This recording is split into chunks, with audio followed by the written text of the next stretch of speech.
Yeah. Magandang gabi ho sa inyong lahat. Ako po si RP Lazaro. Magandang gabi sa inyong lahat. Ako po ang inyong high blood na host, Ka Dennis Reyes. Ngayong gabi, meron tayong special guest. He is one of the very first. I would say he was one of the most intelligent debaters na kainitan ng mga DDS. Alaric Darconville. Everybody knows his name, Alaric Darconville. A little backgrounder. He was a captain of a collegiate debating team. He used to compete collegiate days in the 90s. He was awarded around once or twice as best orally, if I'm not mistaken. During yung nagsisimula yung gulo na yan, nung hindi pa pumuputok yung mga DDS, ang mga DDS nun puro bubbles pa. He was the first one na pumasok na talagang may utak. Sa yung bumabangga sa mga dilaw. Okay, just a little backgrounder on what happened, okay, doon during those times. A little historical backgrounder. Okay. Remember, yung latter part ng GMA administration, okay,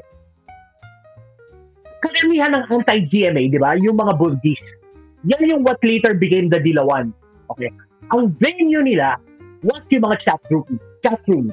Yung mga boards, yung mga bulletin boards, yung mga chat groups like Manila Tonight, Pinoy Exchange, MIRC, okay. Maliit na community pa lang yon before, okay. Doon sila nagdi-discuss, doon nagkikita-kita nung nanalo si Pinoy, naging Pinoy admin. The Pinoy administration was the first one to recognize the power of social media. That's why I remember nung panahon yun, tatlo ang communication secretary. Si Erwin Lastelda, which was the speaker, which was the presidential spokesperson, saka assistant si Abigail Balte, si Maria Montelibano, which was in charge of the Trimedia, yung print, radio, and TV. She was the chairman or president of PTV4, and Secretary Coloma, which was in charge of social media. Okay. Okay, ang ginawa nila doon was, they literally dominated the chat rooms. Puta, ang gagaling magdebate niyan. Okay, the thing about the chat rooms, this was highly moderated. Ang chat rooms, bawal ang ad hominem, bawal yung mga personal attack. Pagka lumilihis ka, kasi ang chat rooms kasi, is merong mga topics, each individual, merong theme, na bulletin board, tapos each individual team, may particular topic. Doon sa loob ng topic ang debate. Now, pag lumalabas ka sa topic, either tatanggalin yung post mo or isususpend ka pagka tumira ka ng ad hominem. These chat rooms were very highly moderated. And they were dominating. And they were very, very good. In fact, I could remember, merong Assistant Secretary Sheila Coloma nun, who was talagang sobrang galing niya sa Pinoy Exchange magdebate. The thing there was, hindi naman maitatago, grabe corruption nung panahon ni Pinoy. I even remember, even the Czech Republic's ambassador nagreklamo dahil he was being extorted by a presidential brother-in-law. Putok na putok yung mga nangyayari sa DOTR, then DOTC. Di ba? Yung mga trend, yung corruption, and the drugs. The drugs were, okay, ganito, ang drugs doon, dalawang klase. Yung sabu, which was distributed locally by the local gangsters na nakalinya sa 14K, which is Taiwan-based. So most of the drugs ng sabu were either galing Taiwan or manufactured sa Pilipinas. At seryosong ang kalsada parang talipapa. Ang Makati parang talipapa. Lalo na yung lalo na may mga lugar sa probinsya na literally ang sabu binibili mo sa tindahan. Totoo 'yon. Second, that was the time, pumasok din ng Sinaloa cartel. Remember, ang in drugs doon were yung ecstasy, saka yung mga cocktails. Remember, meron pa during sa party yung bubble party ng closed up, may batang puta namatay na overdose nung inautopsy nila, yung buong internal organs niya nag-melt dahil masyadong nag-overheat dahil dun sa tinake na drugs. Okay, all these... Yan yung sobrang grabe ang Pinoy admin noon. So, dahil they were dominating yung mga board, ang mga tao, wala nang avenue para magreklamo. Okay? Then Facebook came. Okay, then yung nag-hit ng Facebook. Yung Facebook, sarili mong board. Walang moderator. Diba? Hindi na ito chat group, nalipat sa Facebook. Then pumasok na yung mga open debate. However, remember, at that time, yung mga dilawan, nga, yung kinagagalit ng tao, puro mga ito puro intelligent ito. So, talagang bugbog sarado pa rin ang mga DDS. Kasi let's face it, like hanggang ngayon, sinasabi ko, mga DDS, putangin na, puro mga bobo yan halos lahat eh. Correct. I mean, di ba? Larry Garfonville, my friend, came into the scene. He was one of the first ones who sided with the DDS. DDS ka ba nun? Hindi, ano? Hindi pa. I was criticizing both sides, but I was more critical of the incumbent, the Aquino administration. Yeah. And then one of them recruited me, so I joined. I was really... Sino nag-recruit sa'yo? Sino nag-recruit sa'yo? Yun ang tanong. Turns out to be he turned out to be a friend from the old days that we lost touch. And when he saw because I also do photography, and he saw one of my photographs and saw my signature. He called me out, and he introduced me to the group. After siguro ng mga 2 weeks of testing, where I was tagged almost every day. Let's say he would attack someone's wall, and he would tag me, and I would go in, pick up where he was all over the place. But admittedly, he wasn't really very good because he wasn't formally trained as a debater. He wasn't trained in how to argue, how to spot fallacies. Uh-huh. So when I go in, I usually it's a very common trick. Before you try to build your case, make sure that you are building your case atop the ruins of the arguments of the other party. So you destroy the other party's argument first by citing the logical inconsistencies and fallacies, and then you build your case. So typically that's a standard trick.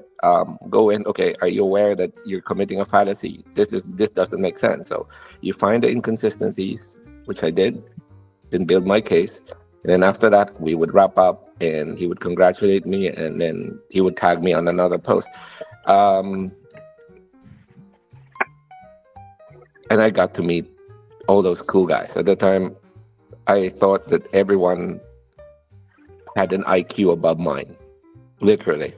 When I was introduced, there were lawyers, there were professors, there were PhD holders, there was a city prosecutor, there was a member, a soon-to-be member of Duterte's cabinet. I looked up to every single one of them. I thought their intelligence, their IQ were about at least 50 points higher than mine. And then came the big disappointment after the actual meetup. And I said, good Lord, these are bobos. Really, these are bobos. I'm not kidding. Hindi ko naman pinagmamayabang na ano. I look at myself, I think of myself as probably of average intelligence who just have the knack for arguing. And then, nung na-meet ko na sila, nawala yung moral ascendancy nila. Kasi, before I joined, the person who recruited me had a phone conversation with me, and he said Duterte is definitely incorruptible. He is the real thing. No. He did say that. He did say that. Yeah, So I know. I thought I yeah, was laughing. yeah, and when I finally met all of them, the first person that disappointed me was remember there were two major figureheads in the Duterte SOCMED campaign. Do you know do you know who they are? We would know. Yes, please enlighten us. Sasot and the thinking guy.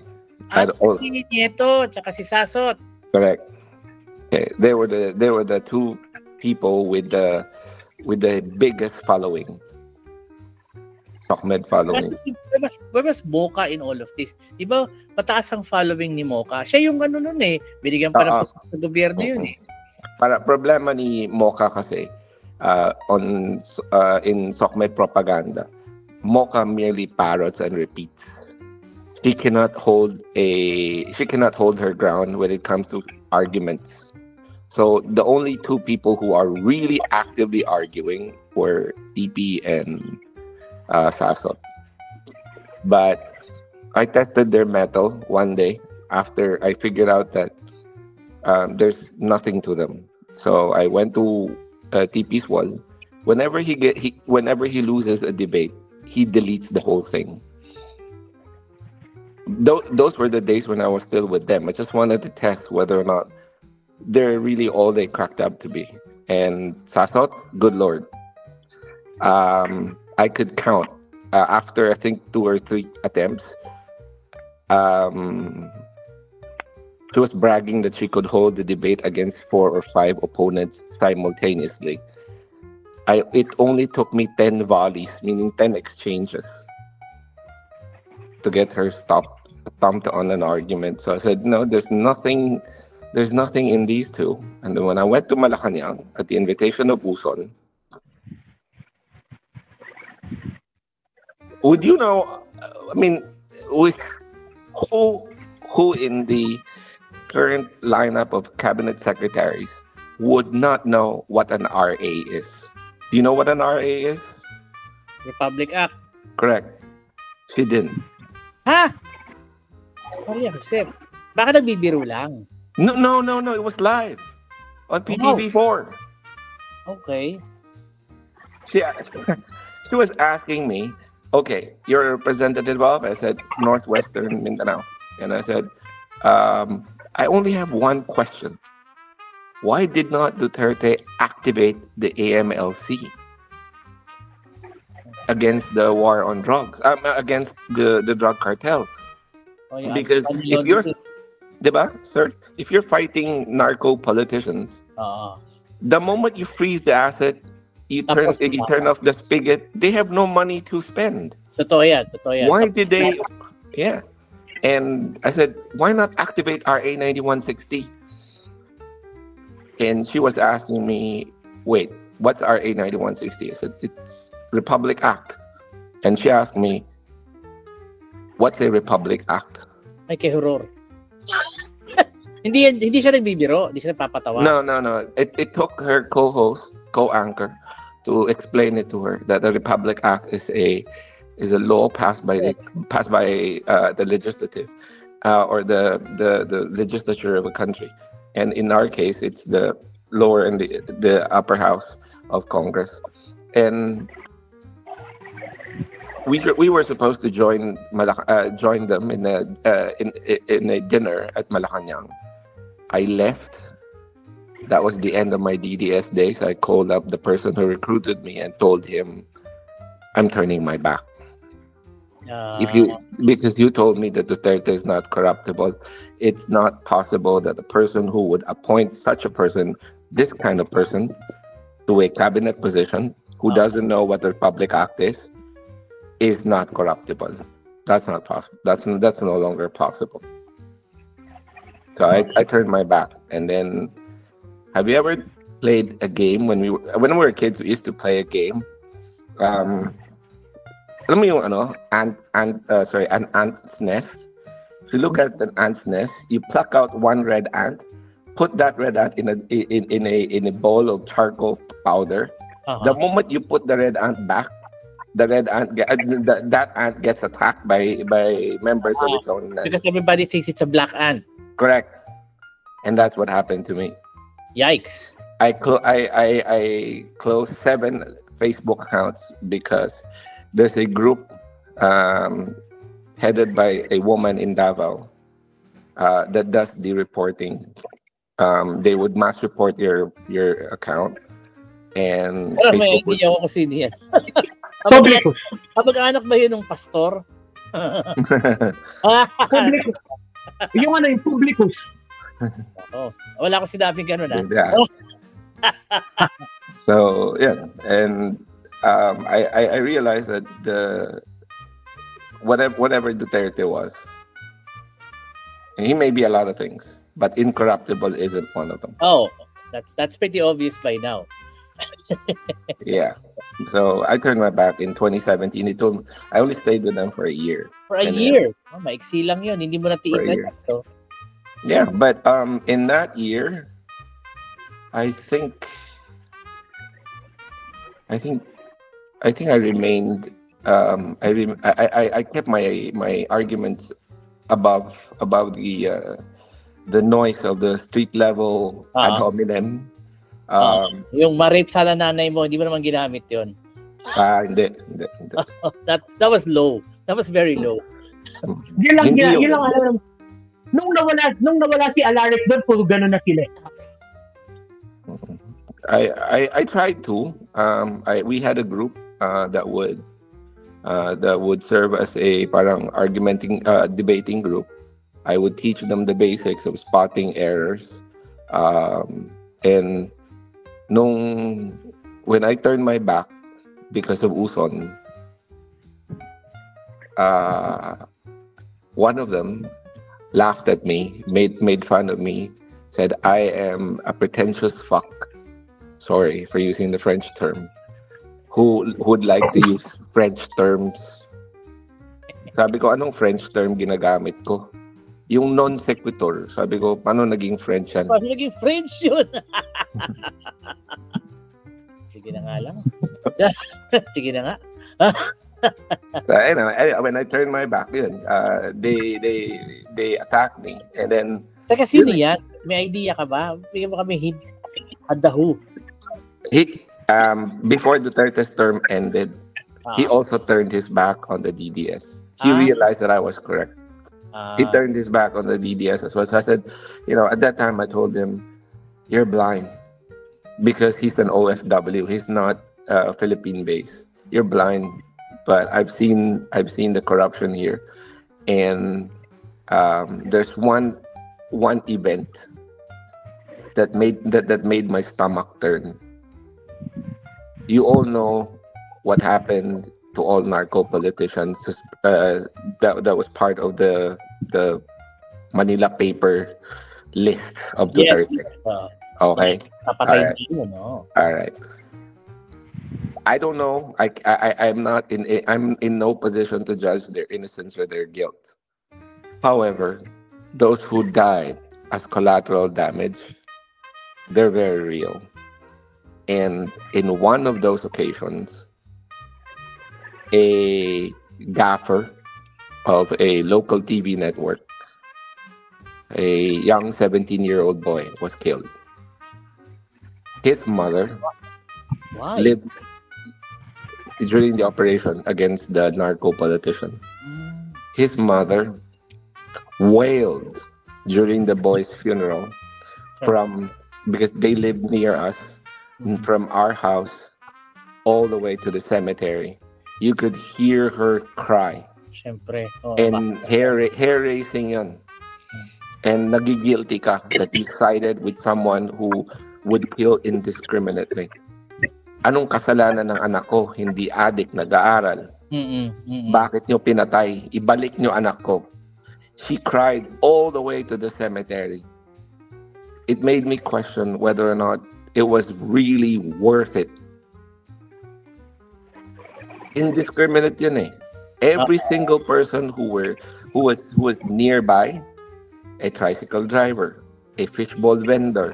Lahat yan, they died on the spot. Sus Mario. Pero yung nanay nung 17-year-old gaffer, yun ang nakaka...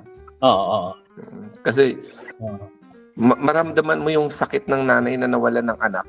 Na feel niya, great injustice yun because her son did not deserve to be killed that way. Oo. Diba? So young. Hindi naman nag-traffic and drugs. Nag-aaral lang yata yun eh. Oh, and then she was, the son was doing a documentary together with the team. And he just happened to be in the wrong place at the wrong time. Teka mga alas, kawawa naman. No. So that made me turn that made my stomach turn, and I started to veer away. And then when I finally met the assistant secretary, Malacanang, that was let's just say the straw that broke my back, camel's back, because I realized this woman doesn't deserve to be an assistant secretary. But ang tanong she's very pretty. Yes. I mean, I give it to her. She's sexy, she's pretty, she smells good. She's running for councilor. Yeah, I was gonna ask, if she's not worth being as an assistant secretary, is she worth being in the council of Manila? Manila, di ba? Manila? Yan ang mga tumatakbo sa District 3. District 3, District 3. Di ba, Sir RP, you ask any second-year college student what an RA is. I'm sure those who took up Law 1 with basic constitution would tell you what an RA is. I can ask a junior high school student the same question and I will probably get the right answer 8 times out of 10. Depende sa eskwelahan. But kahit public, siguro they would know. Kasi pinag-aaralan yan eh.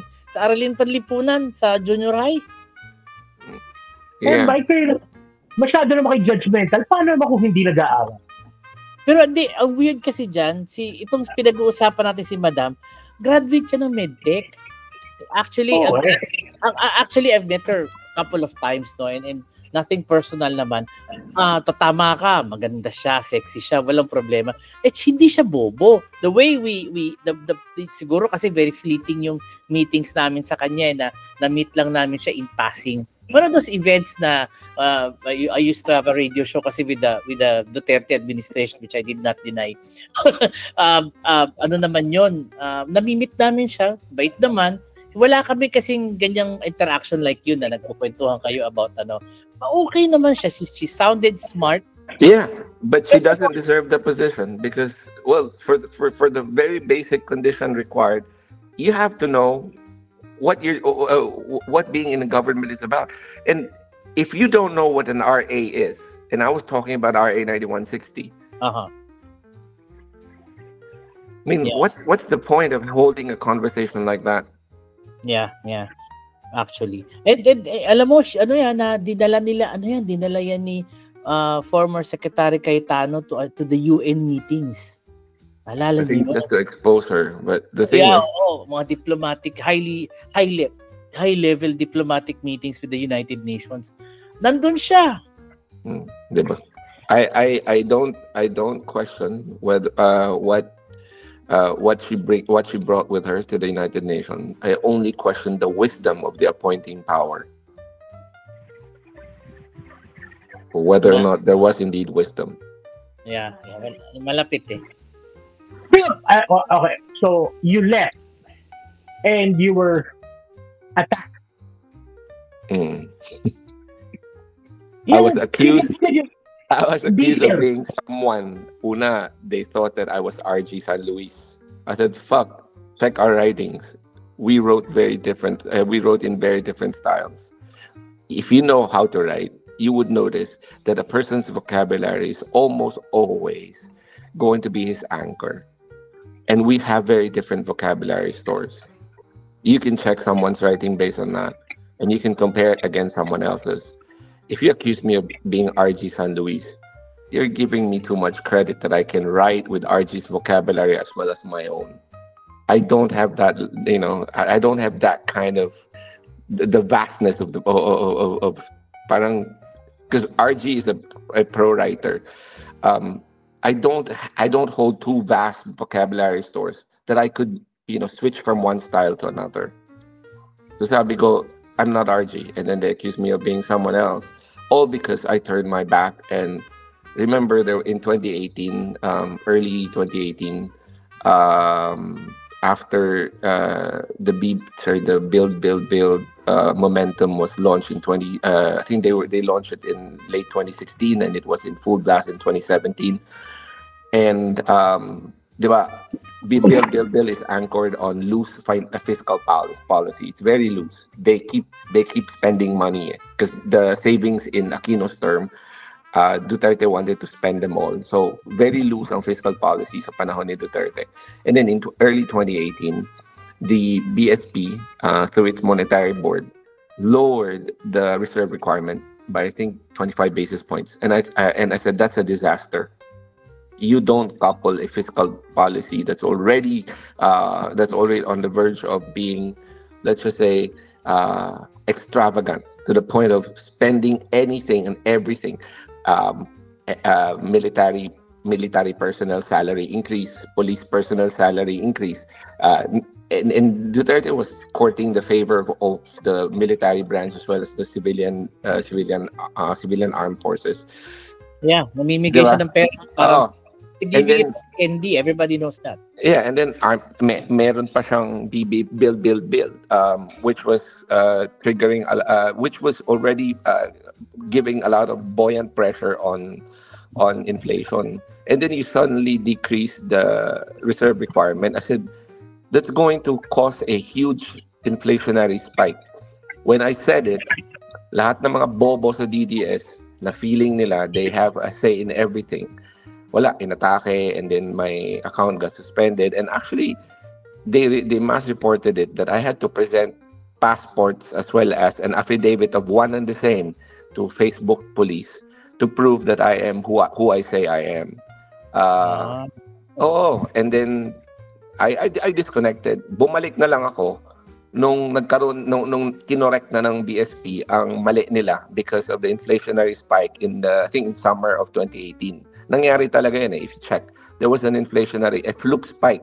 Fluke yun, kasi mali yun Na-correct nila yun.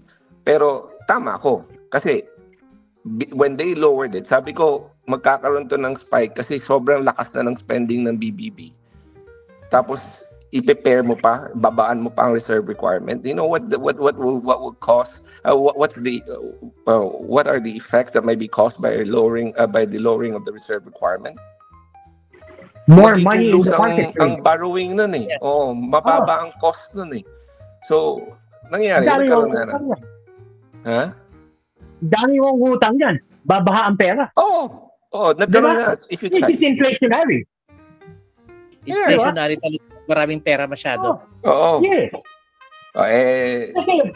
Kasi mababa ang interest rate So ako yung negosyante, mangungutang ako. Panahon to para mangutang. Tapos yung inutang ko yan, dahil bababa ang interest rate, ibabato ko yan sa capital influx. Kaya, that was the last interaction I had with them. After that, I have a question, Alaric. So, moving into the future, fast forward tayo ng konti. How's your politics now? Kanino kakampi? Yan ang tanong. I mean, the one thing about not being allied with any group is you're free to criticize anyone. Tama ka din doon. Okay, because believe it or not, during the briefing, and there was informal briefing in the chat groups, there was an agreement, a tacit agreement, that we were not supposed to attack each other, and that there was a coordinated effort. The first coordinated effort was to nullify EDSA. Nullify EDSA? Did you read it correctly? Yes, nullify EDSA. That was Kaya the first binabanatan yung, di ba? Kaya binabanatan yung mga dilaw. Kaya nagkaroon na ngayon, sa mentality ng tao, masama ang maging dilawan. They wanted kaya naging tiklawan noong 2022 Yes. Yes. That was really true. They did a coordinated effort. They want everyone to write something about the futility of EDSA because they equated they aim to equate EDSA with prosperity. I said no. EDSA was just a mere restoration of democracy. Yes, it was a restoration. Totoo yan. And then, but if you notice that there were 2 or 3 better articles written by people in DDS. They're fairly intelligent, but they got drowned out by the noise na EDSA was supposed to bring in prosperity. I said that's misleading, but eventually the louder voices won the day. Alam mo somebody after that, yeah. After that, di ba? Kaya in-equate nila yung EDSA with the oligarch. That is another stupid thing. Putang ina, pa-explain mo saan nila sino yung oligarko. Ano ibig sabihin ng oligarchy? Hindi naman nila masabi. Di ba? Hindi naman nila maintindihan kung ano yung oligarch at sino yung oligarch. Yes. Tapos, eto ba? Eto just one of the thousands of examples. Meron na sumagot dyan at katawa ko eh. Like, sinabi nila si Lenny raw, tuta ng Aquino. May sumagot, sino Aquino? Patay na si Noynoy. Si Chris na sa stage may sakit. Ano siya, tuta ni Bimbi? Putang ina, doon ako tawan-tawa. Ano dit? Tuta ni Josh? Tuta ni Bimbi? Ano sila eh, they don't, di ba kasi when we present an argument, even if it's just a constructive case, you try to anticipate what are the potential volleys that may come for your argument. And then you try to make it as sturdy as possible. Wala namang perfect argument. Sa kanila, they don't think. In argumentation, you think of it as a box, parang a chain of box cars in a train. The longer your train is, the more coherent your train of thought is. Sa kanila, parang isang car lang palagi. And then, pag nabara mo sila, tapos na yun. Ad hominem na. Over time, I found it parang exhausting na tinuruan naman kayo. Tapos, ganyan pa rin. And then sabi ko, the only thing that's making Duterte at that time, the DDS, sound credible was because Duterte at that time was still relatively scandal-free. Family had not broken up, and then there were other issues that had not broken out yet.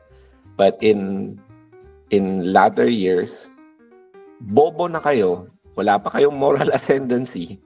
Anong panlaban nyo? Wala talaga. Ito, alam ni Alaric to eh. Nag-uusap kami doon sa wall niya before. When he was still with the DDS. Isa lang ang sinabi ko from the beginning. The drug war is a lie. Tangina, natakil ko ng mga tao. Putang ina, galit na galit sa akin. It was a lie. It was a lie. I figured it out after, I think, 2018 or 2019. And I told them, those who were still messaging me on SMS, I told them, it's a lie. And they were angry. And then, those who dared to speak, kinakausap ko. Pero meron kasi iba doon na eto, atin lang din. Hindi ko na rin babanggitin kung ano yung pangalan ng taong yun. May OFW lumapit sa akin. Kasi nung time na yun, DDS ka, marami, the moment you wake up in the morning, you check your private messages, they're in the thousands ang PM mo. And then may isa doon, nawawala yung kamag-anak niya sa isang foreign country. And gusto niya magpatulong. Meron kami, at that time, our primary conduit sa SOCMED, yung grupo ni Vivian Velez. Oh! Former actors. Excuse me, the actress Vivian Velez, anong role niya nun dati?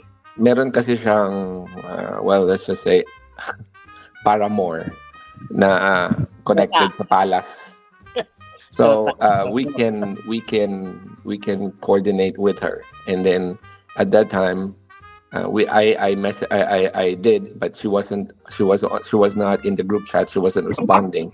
So I messaged one of the figureheads in DDS, and do you know what the reply was? Ano sabi niya? Ginising mo ko para dito. Wag na wag mo kong gisingin para dito, ha. Wow. And I thought they wanted to help people. Their egos were bigger than their actual influence. So after that, I realized na may iba dun was there for the money. Speaking of the money, tanong dyan, how much how much in ballpark figure lang, how much of it was going around to each one? I don't know. Kasi the offer came for MacBook, for mga Apple products, provided that we would join what's called a SOCMED superstar team, and I did not say yes, but I did not say no. However, when the offer came for us to go to Taiwan and I think to another Asian country, I think Middle East, all I have to do is be in Manila, and they would take care of everything. I said, who's they? Is this funded by the government? No. This is organized by the OFWs in Taiwan, in the Middle East. Wow. I said, wow. Pera but nila. why would I want them to spend money on me? Well, they invited us to do what? To speak. Speak on what? Speak on the Duterte programs. And that used to be done by Sasot. I remember she'd go around sa Europe. Hindi lang. Siya Ano lang ang nabalita, pero there were several of them who went with her, and ang problem ko doon was not only would we be paid with parang honorarium or parang honorarium for speaking, they would also billet us in a hotel, which would also be paid for by the OFWs. And I had a problem with that. I told the DDS who invited me, I said, I'm not going. Do you know why? Naghihirap yung mga yan, nagtitipid para makapagpadala ng pera para sa mga kamag-anak nila dito, and you want them to spend on us. I can fly to that country on my own, but I will not speak. Kung ganito lang din ang setup, I'm not going. So I turned them down. I said, no, I'm not joining. And meron pa doon sa iba, nire-require nila shopping. Yun, hindi ko alam. Ang alam ko, you get honorarium. Shopping. May kasamang shopping money. May kasamang shopping money. So, yung group na yun, nawalan ako ng tiwala na, are you for the country or parang ano ba to? For social media stardom? No? So, para sa akin, I can turn my back on this at any time. Nanghinayang lang. Let me just, I remember the other day I was looking at, no, not the other day, kanina umaga, I was looking at Facebook, tapos nakita ko si Jam Magno speaking pro PhilHealth, pro whatever. Oh, she turned her back. She turned her back na rin. Oh, after the meltdown of Sarah, she posted a video na this is not the type of person I'm supporting, not the type of politician. And she was attacked. Wow. Si Jam, kaya pala bait-bait niya, naka-suot siya t-shirt ng gobyerno, tapos sabi niya, hindi po totoo. At least for once, totoo sinasabi niya na hindi totoong walang pera ang PhilHealth, hindi totoong ganto ganyan. The budget is another bone of contention. Pero totoo yung sinasabi niya. And I was listening to her words. Sabi ko, this lady looks so familiar, kaya lang, without the vitriol, hindi ko siya nakilala agad. Took me a while to recognize her. Ang mga nagreklamo lang naman dyan kasi tinanggalan ng budget yung Malasakit Center. Ay putang ina, hindi naman project ng gobyerno yun eh. Actually, yung Malasakit Center, as far as I know, that was a program na sinimula ng panahon ni Pinoy. Tapos itinuloy lang nila na lahat ng mga agencies, pag kailangan mo lapitan, ilalagay nila sa isang center, usually in heart center, sa mga ospital kung sa kahingi ng tulong, mga PCSO. Tapos tinuloy nila nung sumunod na administrasyon, and then all of a sudden, it's been attributed to one guy. Parang, teka muna, ay, basta hindi ko siya boboto, yun lang. Kaya dapat tanggalin na yun. Bakit? Bakit? Ang PCSO, meron namang mesa sa lahat ng mga lahat ng hospital. Pero lahat naman meron eh. Yeah. Oo, lahat ng hospital may mesa. Kayo mga tertiary hospitals, meron silang lamesa doon para hingan ka ng tulong, wala kang pambayad sa ospital. Oh. Pero he owned the name. You gotta give it to the guy. I mean, I don't like him, but he owned the name, Malasakit. He owned the name. Diba? He owned it. I mean, all he has to do is campaign on that word, Malasakit. You will win. Top 4 siya sa survey ng WS, the recent surveys. Yeah. Hindi ko maintindihan bakit number 2 si Bong Revilla. For the life of me, I will never understand.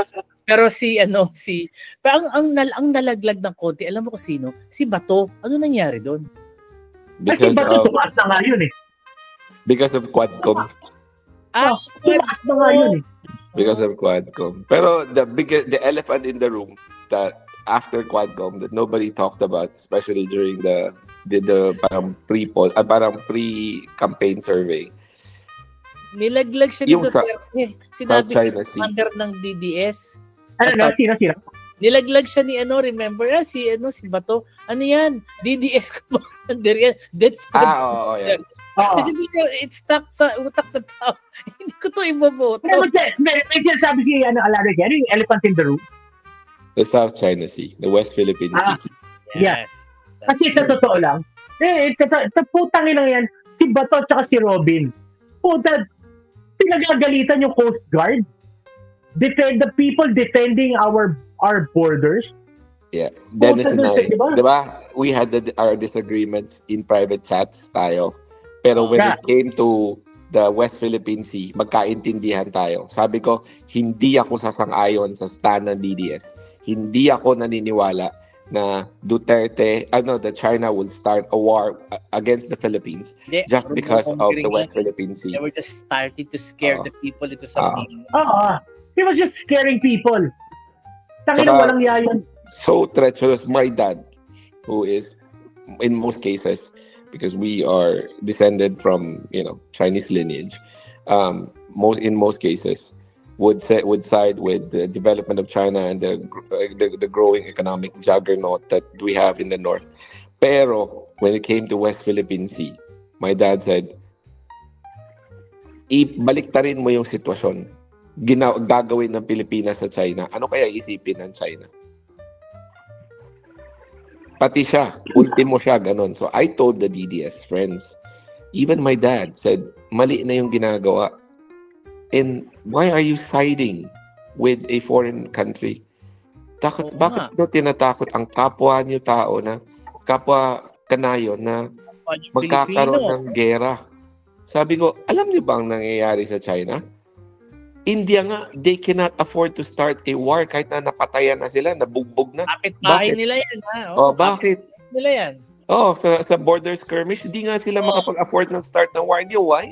Because of the One Belt Initiative, Belt Road Initiative, BRI. Gusto nila talunin yung kay Obama. 'Di ba? Kung kailangan mo ng recruitment para sumama yung ibang nation sa iyo para din madagdagan ang uutang sa Chinese Construction and Development Bank.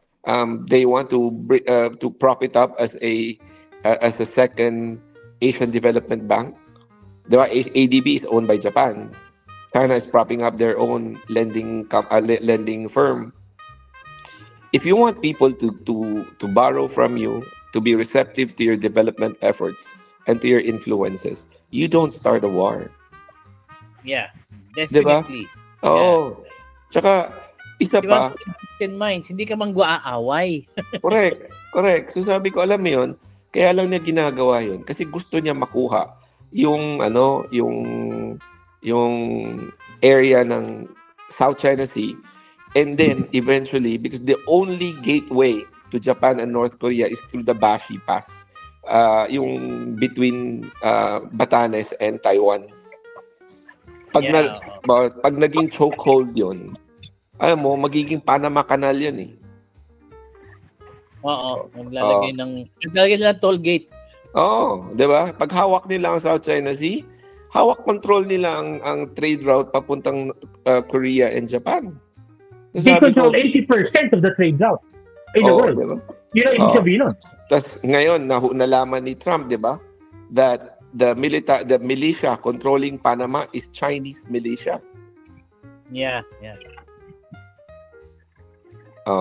Kaya nagagalit si Trump. Gusto niya bawiin na rin niya yung Panama. Hindi na niya mababawi yun. They would have to go through a serious renegotiation of the terms. Gera yun. Kaya I think papasukin nila gera. They will invade. It's that simple. They will invade Panama.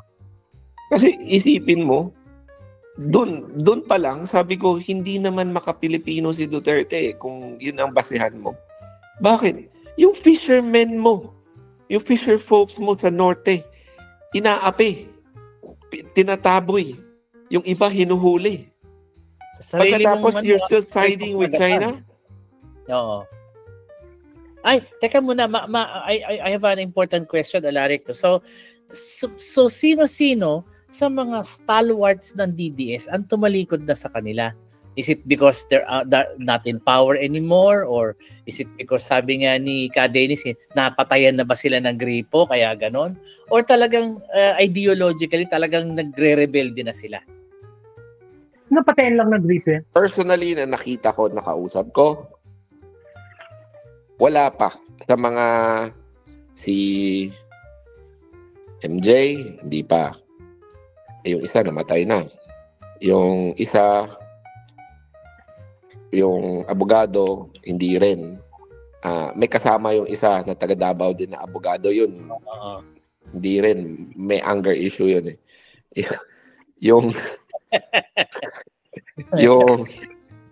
Tapos etong isa din yan sa mga dahilan kung bakit desidido ko after being in Malacanang. When I walked out, I said, I'm turning my back kasi remember Tagiwalo o Tagwiwalo? Tagiwalo. Dati si Tagiwalo, naging teacher ko yun dati. 'Di ba hindi siya na-confirm Hindi siya na-confirm, okay, hindi siya na-confirm. Diba yun eh. After nung pag-alis niya sa DSWD, nakita ko yung papaano siya inatake at ano yung language na ginamit ng mga DDS sa kanya. And I tried to defend her. Sabi ko, alam mo, walang mali sa mga sinasabi niya. Kaya lang, nagre-red tag lang kayo. No? So, That's true. After that, I said, kung ganito kayo mag-turn on each other, the moment one person disagrees with you or hindi talaga pwede magkaroon ng dissension within DDS. The moment you express a dissenting opinion, you like that red ant put in black charcoal powder, and then, put back in the nest, ikaw yung dudumugin eh. Ganun sila.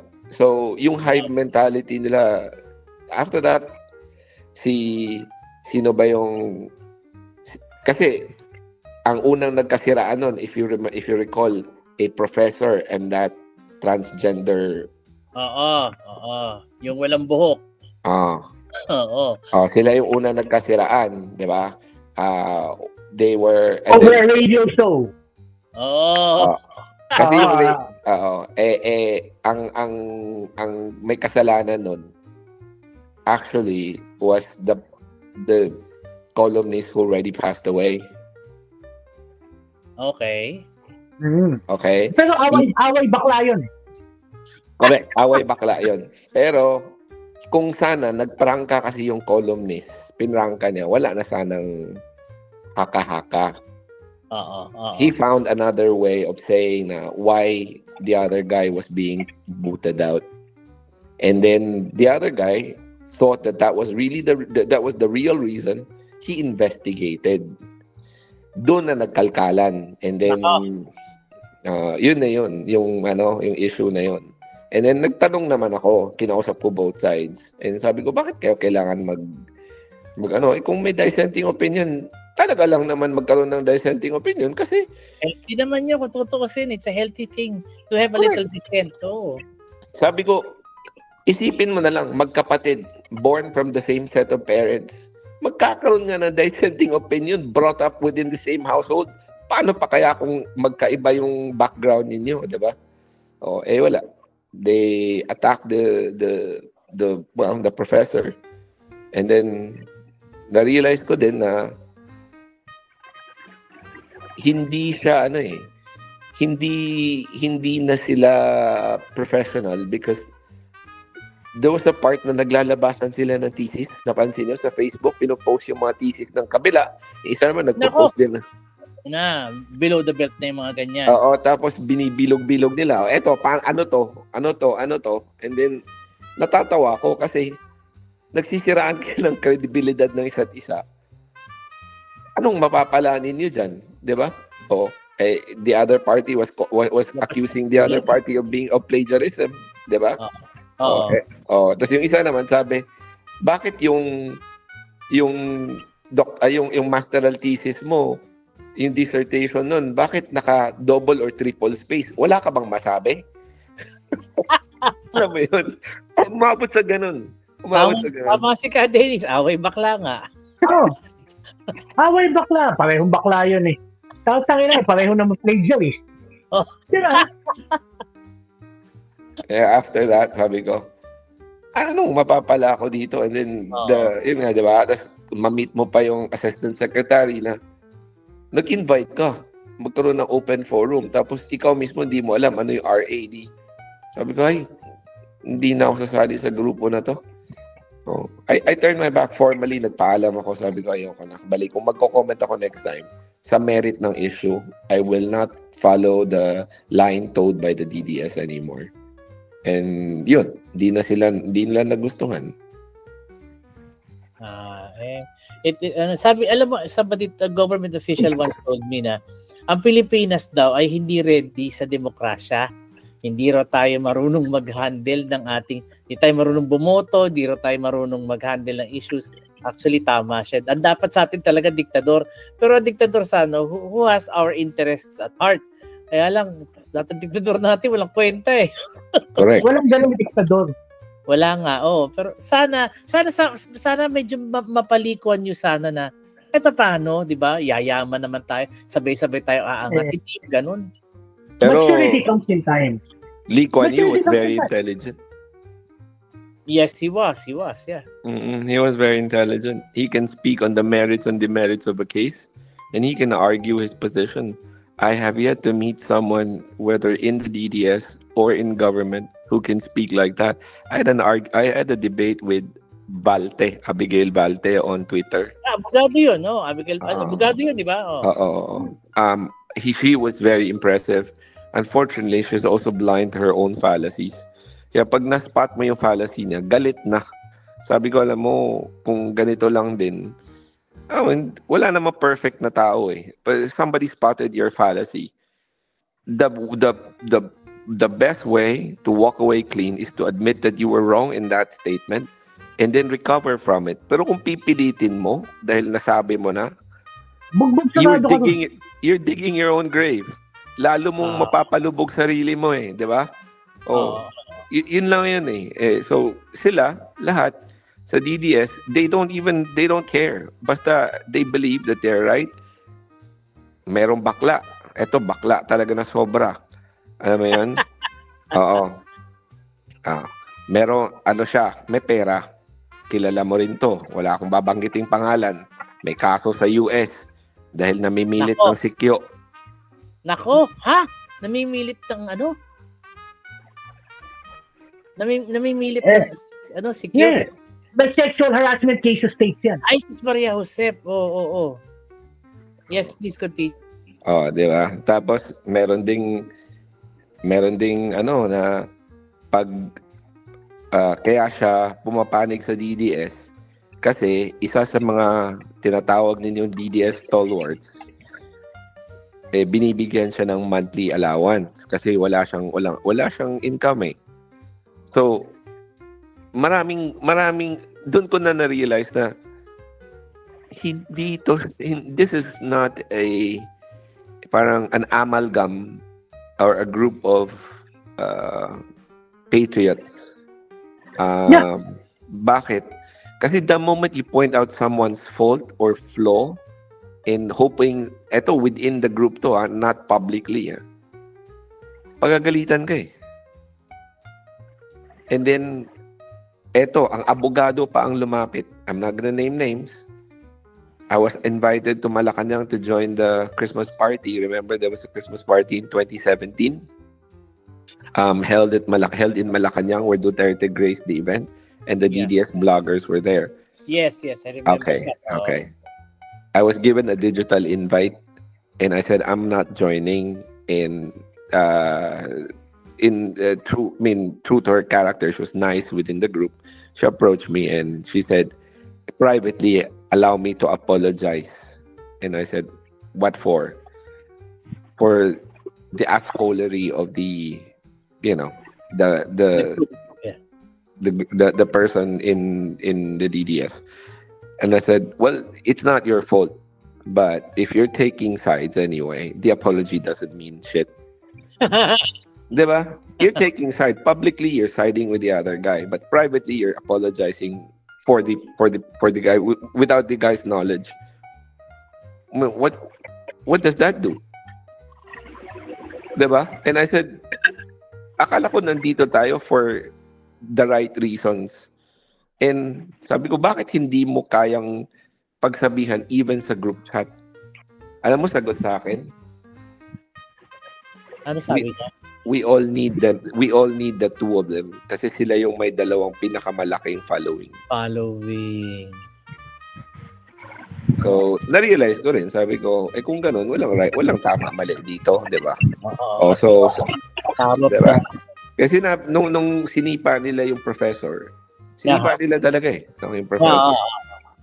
So, kinausap ko yung professor. Sabi din niya, meron din pala siyang sariling interest.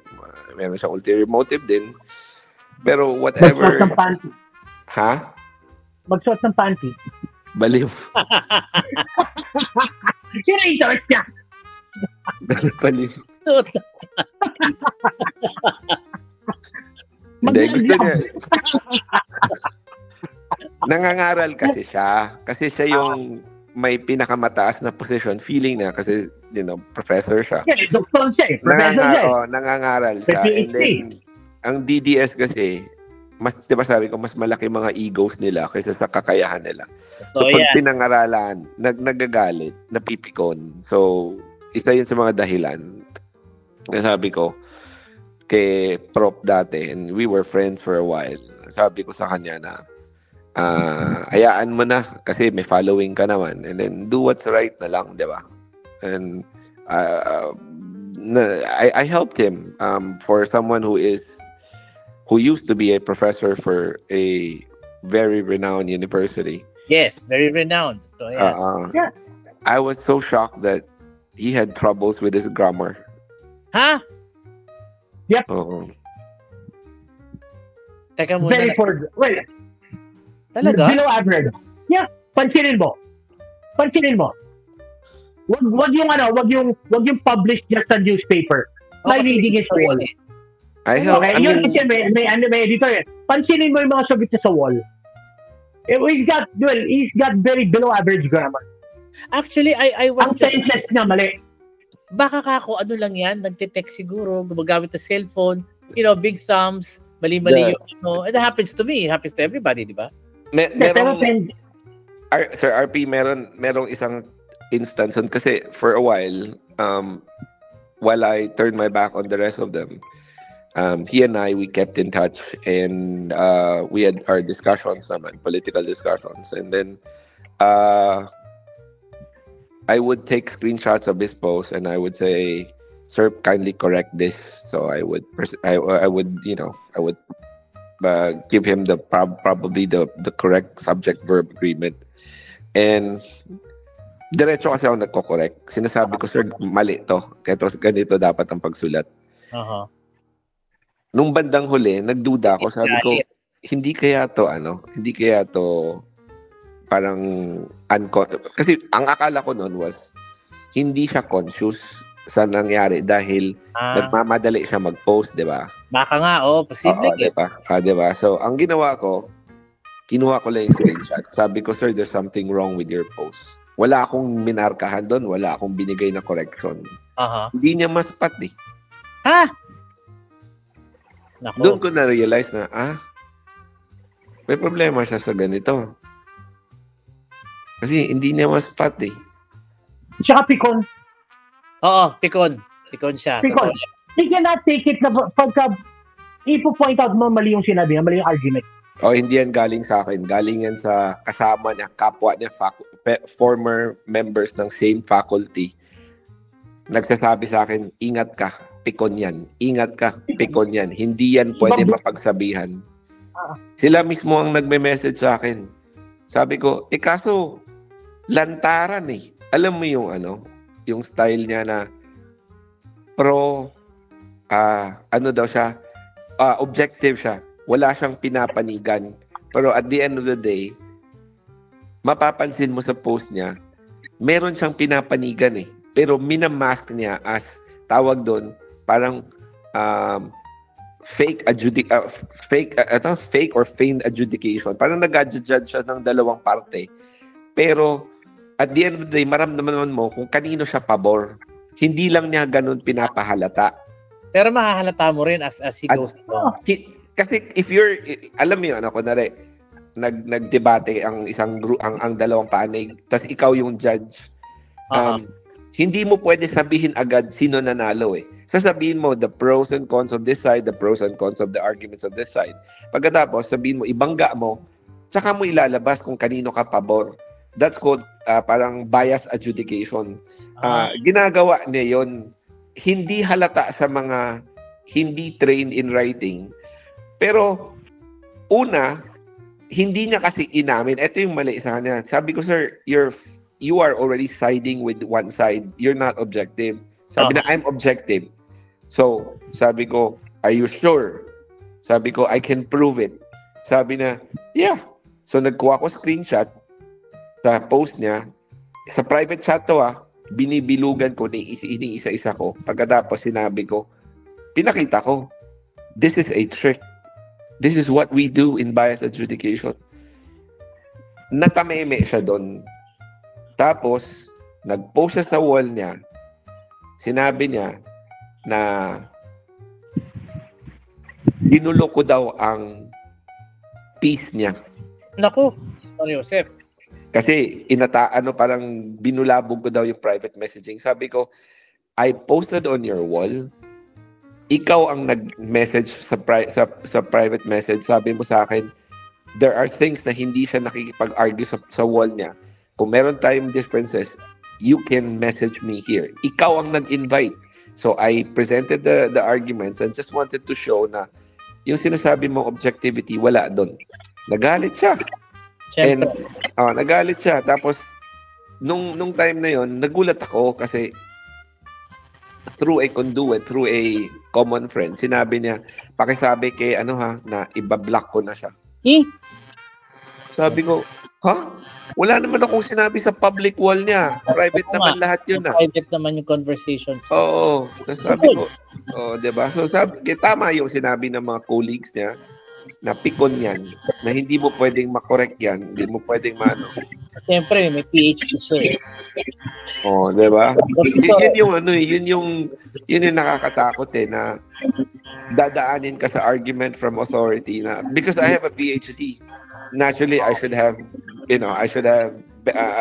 better arguments than you. The problema, the moment your arguments gets questioned, your argument gets questioned, yung unang argument na hindi mo kayang i-defend, pikon ka na eh. Hindi dapat ganun. Diba? The first argument, yung isang argument lang yung kinwestiyon ko dun eh. Tapos, nagalit siya. And then, when I ask about what's his beef with this other candidate, sabi niya, dahil daw sa pamangkin niya. Sabi ko, natanong ko yung issue ng pamangkin mo, sir, hindi lang galing sa'yo. Nagtanong din ako sa other side. Oh, hindi naman inagawan na. Sabi na, kung hindi kami nag-react, maagawan siya ng posisyon. Sabi ko, yeah, but you have to consider the other party was the more powerful party and they conceded, they gave you that right. Nakita mo yung humility nun? Kunwari, ikaw, kausap mo, anak ng hari. Yung anak ng hari, gusto mo agawan na posisyon. Yung hari, okay, sige, sa inyo na. Nagets mo? Pero ang nakita niya doon was the corruption. Sabi ko, baliktarin natin. Kung ako yung tatay, may anak ako, magkalapit lang yung score, gusto ko yung anak ko ang manalo. Siyempre, natural. Diba? Pero the mere fact na they conceded, sige, kayo na. Sige, tabla nyo na lang, okay lang ako. Tapos kayo na lang magsalita. Alam mo, malaking pakumbaba na yun. Oo nga. Totoo diba? Oo. Kinausap ko rin siya doon. Nagalit din siya. Sabi ko. Sabi ko, hindi pala tayo open. Ayun. So, all these personalities, ang hindi ko lang nakabangga, I think,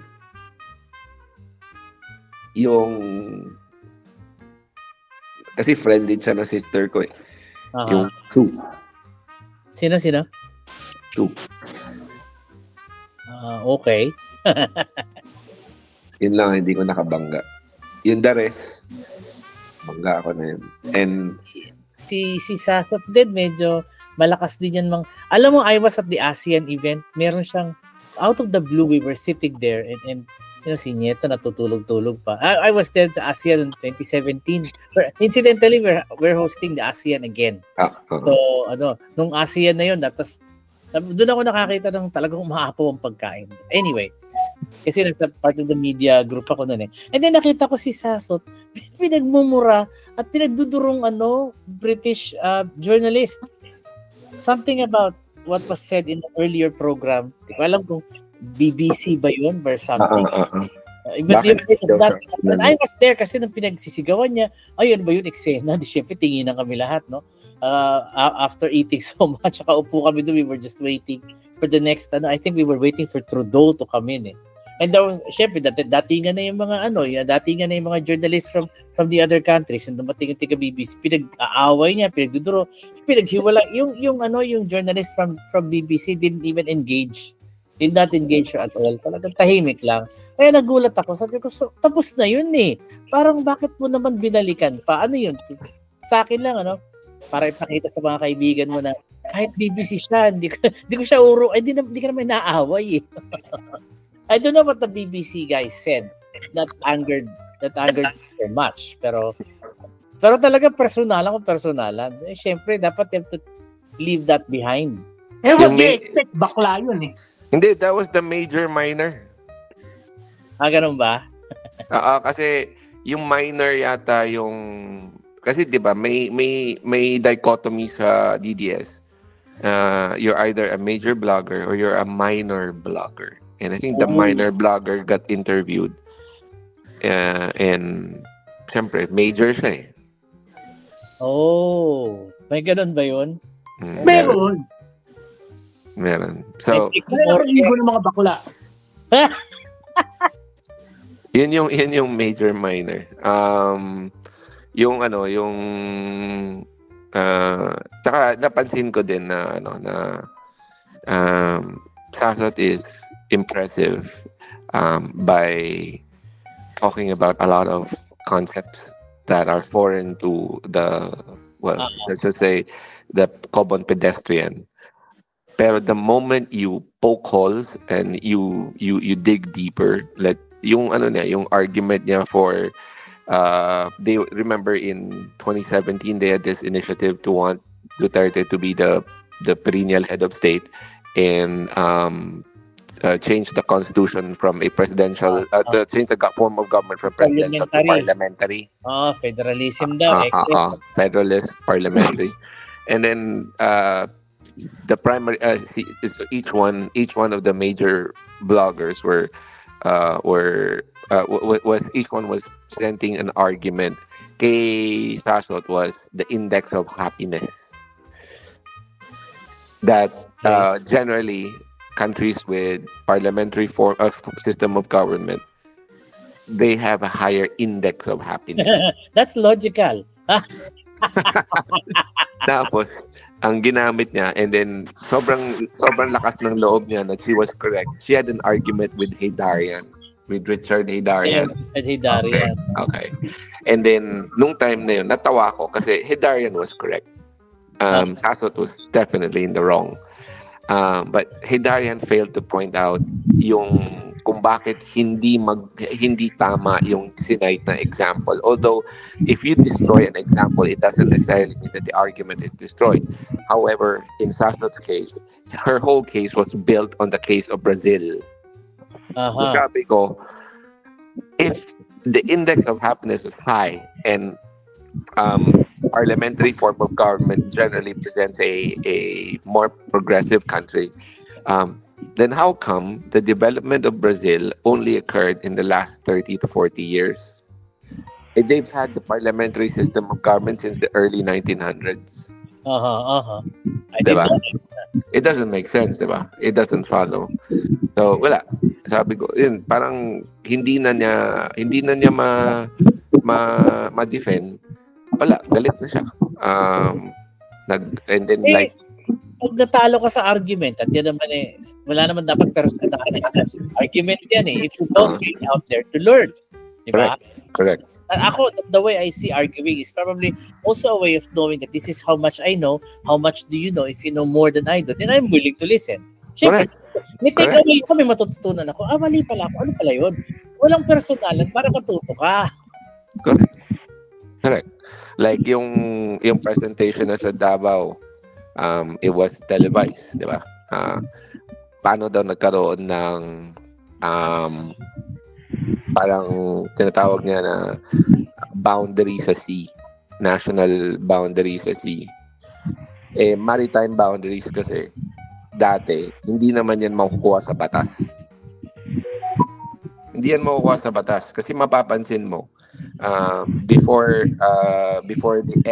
the establishment of the United Nations and during the days of the League of Nations, yung maritime boundary hindi parehas bawat country. Totoo yan. From shoreline to the extent of the maritime boundary, hindi parehas bawat countries. Yeah. Tapos may sinasite siyang mga laws, mga treaties. Simple lang ang explanation doon Alam mo bakit? Kasi sa history pa lang, during our days, alam ni Dennis to, we share the same school. Ano nagkaroon ng boundary? It's the extent to which your cannons facing outwards, facing seawards, can defend. Hindi na maabot ng cannonballs mo, wala ka ng boundary. Wala ka sa boundary mo. Di ba? Sabi ko, ano yun, yung mga ganyan, sabi ko, paano to naging matalino? Yung mga, tapos pag nagpe-present siya, very impressive. Bakit? Eto hindi ako nagsabi nito Ang nagsabi nito yung dalawang ghostwriters niya. Sabi ko, kaya pala pag actual na nakikipagdebate ka, bakit baluktot ang grammar parang si Jimmy Santos ang usap mo? At least Jimmy Santos is funny. Kasi yung dalawa, inamin nila talaga, sabi na I wrote for her. Kaya lang ayoko na kasi hindi ako binayaran. Nako, sa dami ng pera nila, di pa nagbabayad pala ng mga empleyado yung mga yan. Hindi galing sa akin yun. Galing yun sa dalawang nagsusulat para sa kanya. Sabi ko, are you sure? Sabi niya, yeah. Sabi ko, well, sabi mo yan. Pero wala akong proof. Silabi lang nila yun. Sabi lang nila. Kaya nga, chismis lang, walang personalan. Pero mapapansin mo talaga, if you talk to her and if you, let's say, dynamic yung exchange, sablay siya Pero yung mga writings niya, maganda pakinggan, impressive, lalo na mga theories. Kasi hindi siya nagsusulat. Balikan nagbigay siguro ng idea, pero yun nga, kapag kino-question mo siya, di ba, let's say you present a facade. The facade is your argument. If I poke holes on your on the facade, dapat behind that facade, there should be structures supporting the facade, correct? Facade, oo. Wala eh. It would collapse. Alam mo, marami kasing na-intimidate sa kanila. Siyempre, mga pa-English na ganyan, karamihan naman ang masa, ayaw naman ang ini-English palagi. Sabihin nila na, hindi namin naintindihan. To a certain degree. Medyo hirap din kasi marami sa mga mamamayan natin ay medyo mahina pagdating sa history. At ang Pilipino in general, madaling makalimot. Ang dali nila makalimutan yung nangyari 3 years ago, 5 years ago, 6 years ago. Sandali lang yan. But the memory of the Pinoy is very short. Talagang naaalala ko na yung huling ayuda sa akin. Binigyan ako kahapon. Boboto na kita. Ayun ang problema natin. That is true. And the sad thing is, this is from the heart. I respect all of them when we started. I respected them. I looked up to them. And the saddest thing in all of this is, never in the history, at least in recent and probably in the near future, never in this country's history will we ever see the kind of overwhelming support that Duterte enjoyed when he first entered Malacanang. Totoo yan. He could have been an instrument of real change. Totoo yan. I agree. Kasi sayang. Sad. Sayang. Yun yung sad part. Sayang. Kasi okay. Reaction kasi ng tao yun sa abuses ng Aquino government. Correct. Diba? Tapos, yun na. Hindi nila i-voice out yung frustration nila kasi dominated talaga yung communication. There was no avenue. Kaya ganun kalakas yung support. All of this was really yan eh. Galit yan eh. Yeah. Against the Portuguese. Not knowing they were dancing with the devil. Tama. Yeah. Pero sinayang na yun kasi eto, the current administration, wala yung kalahati sa mandate na in-enjoy ni Duterte, the popular mandate that he enjoyed. Yeah, pero that mandate is gone. Yes. Correct. Pero they did not even muster support ngayon. Yun yung pinaghihinayangan ko na sinayang niya yun. Totoo yan. Sinayang. Kasi hindi naman sinayang yun. Laki na kinita nila sa Parmal yun. Ginagawa. Sayang ba yun? Oo. Hindi. Sayang sana kung sa umpisa maganda ang hangarin, itinuloy. Tapos talagang, alam mo yun, pwede naman mangyari magbago kapag nandun ka na sa posisyon eh. Naniniwala ako doon. Pwede kang magbago na, teka, hindi na ako magnanakaw ulit. Ito na, gagawin ko na to. I'll do it the right way. Hindi totoo yan. Magnanakaw ka na before, puta lalo titigil ka pag napwesto ka. Pangina kalukuhan yun. Mas malaki pagkakataon mo magnakaw eh. Baka lang yung mga tao. Remember, a leopard never changes his spots. Totoo din yan. Wishful thinking, baka pa lang, di ba? Baka pa lang. Pero that argument never prospered during the Duterte years. Kasi even during his latter years, pandemic years, yung mga dating may contact pa sa DDS, tinatanong ko sila disillusion na ba kayo? Grabe ang corruption ha. Alam mo, sabi sa akin, iisa ang argument. 6 na tao akong nakausap. Iisa ang binalik sa akin. I think galing din yan sa mga influencers. Hindi si Duterte ang corrupt. Ang mga tao nasa paligid niya ang corrupt. Sabi ko, sino naglagay ng mga tao doon sa paligid niya? Sabi naman yun. Hindi naman totoo yun. Kasi yung argument na ginawa nun kay Aquino. Bullshit. Walang Yun. Kaya sabi ko, bulag pa rin kayo. Kasi bulag na bulag. Bulag pa rin kayo. Kasi isipin mo, sino yung appointing power? Sino naglagay dyan? Diba? Pagpalagay na natin na tanga ka when we appointed this person, you really did not do your homework, you did not investigate the background and the character of this person. But good Lord, 6 years? Oo. Diba? Time to learn. It's so much time. Diba? Tapos you can't shirk the blame on the fact that you weren't aware. Why?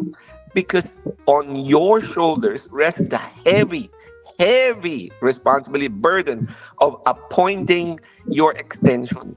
The appointees are your extensions. Yes. Oh, di ba? Oh. Mas lahat magnanakaw din. Walang pinagkaiba. Sayang din kasi. Sayang din talaga. Pero ngayon, pinatayan na ng grip na in-check. Nakita ko si GMA, gumanon kasama ni Martin Romualdez. Siguro naman, that's very clear na hindi mo na siya kakampi. Tapos nagwala pa itong isa yung anak. Ewan ko sa kanila kung sa sila pupulutin. Yung mga tao kasi bobo Sorry ang bobo nating butante. Can you imagine number 3, number 4 si Ito malupit. The Marcos administration, sila Romualdez, everyone. They didn't have to do anything. Oo. Totoo yan. They didn't have to do anything. Abang Duterte. They didn't have to do it. Totoo yan. And that's the irony of it. They just, sat back, ate popcorn, and watched them explode or implode. I don't know. They imploded. Diba? Correct. Puta. Lumabas puta, unhinged talaga yung ali. Oo. Tsaka they underestimated the national anger in the issue on the West Philippine Sea. Oo. They grossly underestimated the reaction. We may have different politics and we have differences in our politics. Pero pagdating sa West Philippine Sea, natitiyak ako lahat tayo nagkakaisa dyan. Oo. Kami nga ni Dennis when we started out, hindi kami magkasundo kasi pro Duterte. And then siya hindi. Medyo objective siya. Pero when it came to West Philippine Sea, we were in agreement. Sabi ko, sobra yung ginagawa nun. Mali na yun. Oh. And then, lalabas pa na you would stop the patrols. You would, para maiwas lang yung conflict, you stop the Navy, Philippine Navy to exercise patrols. Sabi ko, mali yan. Tapos tatakutin mo sarili mong taong bayan, nagyegerahin tayo. O gusto nyo, kayong mag-gera, kayo pumunta doon. Oo. Kayo mag Di ba? There's something very wrong with your logic. Oo. Gago talaga yung putang ina traidor sa bayan yung mga... Yung pag-DDS traidor sa bayan. Yeah. Yun, doon. Binabaril sa luneta yan. Wag na, baka maging bayani pa. Baka ilagay sa pera, wag na. If you want to curse someone, you curse them with a very, very long life. So they can stop their sin. Di ba? Ganun po yun Correct. Para masuffer na yung karma. Oo, mapagbayaran niya yung kasalanan niya. Pag don't wish them dead, sana mabot ka na 150 para lahat ng kasalanan. Tingnan mo yung mga most evil in the, like yung isa, yung na-convict na tingnan mo, nag-100 birthday na yata, buhay pa. Tingnan mo yung principal niya, yung nanay ng patanda, buhay pa. Patay na yung asawa, nasa libingan ng mga bayani. Siya buhay na buhay, namamasyal pa. So dapat I should wish Al Cusi a long life. Oo, a very long life. Sana mabot ka ng 200 para mapagbayaran mo yung corruption. Mapagbayaran mo yung pagbenta mo sa Malampaya. Yan. Isa pa yan, di ba, Dennis? When we mention Malampaya, sabi ko, mali na yan. National interest. National interest. Sinasabi tapos nila. Tapos dinaan kay dun sa Crow. Parang pwede mo na tawagin siguro Crony ba? Crony talaga. From Davao. Crony talaga, Yeah. Binenta kay Dennis Uy. And they're saying na because wala na siyang laman. But the point there is, if disposing a national asset requires an act of Congress. Which they did the time. Kaya may kaso silang corruption Graft. Yeah, ako. At ang chismis says it was ordered by the Chinese. Hindi naman kanila yun. Chismis. Kaya nga, hindi naman kanila yun. Kasi di ba, mga tuta ng China yan. Remember, inamin ni Coco Pimentel to that they signed a memorandum of understanding with the Communist Party of China, which until now they have refused to show what that memorandum of understanding was. They would not release the text of that agreement. Ito malupit doon, remember, a national political party may not accept any form of assistance from a foreigner. Eh, paano putang ina kung meron palang assistance involved yun? We don't know. Why? Because they haven't showed it. Yeah. Basta inamin nila that they have a memorandum of understanding, pero hindi nila sinabi kung sino pumirma. Hindi nila sinabi kung ano laman. Oo. Gagawin ang Comelec. Comelec should have required them submit the submission. Yeah. Pero dahil batagin nila yung Comelec, wala nangyari. Parang yung kanina lang pinag-uusapan namin si Mary Jane Veloso.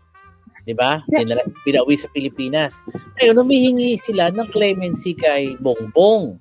Ang tanong naman ay ganito, nagkasala ba si Mary Jane Veloso sa Pilipinas sa pamahala sa batas natin? Eh, syempre, pinauwi na dito, bakit siya bibigyan ng clemency? Wala naman siya kasalanan sa Pilipinas. Ang kasalanan niya sa Indonesia. Pinauwi ka na. Dapat hindi na ikulong niya kung tutusin. Kaya lang, part of the agreement was, dyan yung naikulong sa inyo, ay na namin magpakain ng preso. Ang problema, walang basis para pala siya, according to government official, walang basis para ikulong siya. Teka muna, sandali lang. Hindi, actually, under Philippine law, she did break the law. Except that dun siya sa Indonesia nahuli. Remember, nahuli siya sa Indonesia, trafficking, di ba? Oo. Drugs, di ba? Bit-bit niya, nahuli sa Indonesia. Wala naman transshipment point na iba yun eh. Ang point of origin niya, Manila, so ibig sabihin, yung drugs na hawak niya, galing din sa Manila. So from Manila, she was already trafficking. Yes. Well, that is something siguro we can debate on another day. Speaking of which, Alaric needs to go. So, maraming salamat sa panahon mo. Medyo ang tagal natin nagkwentuhan, pero salamat, very enlightening yung and about the arguments, yung sinasabi mo how to yung mga techniques, that's something I should also study. That's very interesting. Salamat ng marami. Thank you, Sir RP. Thank you, Dennis. Huwag ka madadala. Thanks, man. Sige. Bye-bye. Salamat sa mga nanood. Maraming salamat po sa lahat kasi ang aming subscriber base is growing by the hour. So, yun, we're very happy about it and we're very thankful. Maraming salamat po sa inyo. Maraming salamat. Hindi ako namaos ngayon. Hindi ako masyado nagsalita. Maraming salamat. Kaya wala kayong narinig na mura sa akin ngayon. Hindi pa nga alaki ka. Pero magaling ang guest natin. Sabi lang sa audience, gusto bang pangalanan ko lahat ng mga nasa blind items natin? Mag-comment kayo kung gusto niyo malaman kung sino yun. Yan. Puta comment, sagutin namin kayo privately kung talaga hindi niyo mahulaan kung sino. O, di ba? Ayan. Ayun. Maraming salamat. Sige po. And, yan. We are in. Yan. Sige, salamat po ng marami at magandang gabi. And please, magandang gabi. Please subscribe. Thank you. Thank you.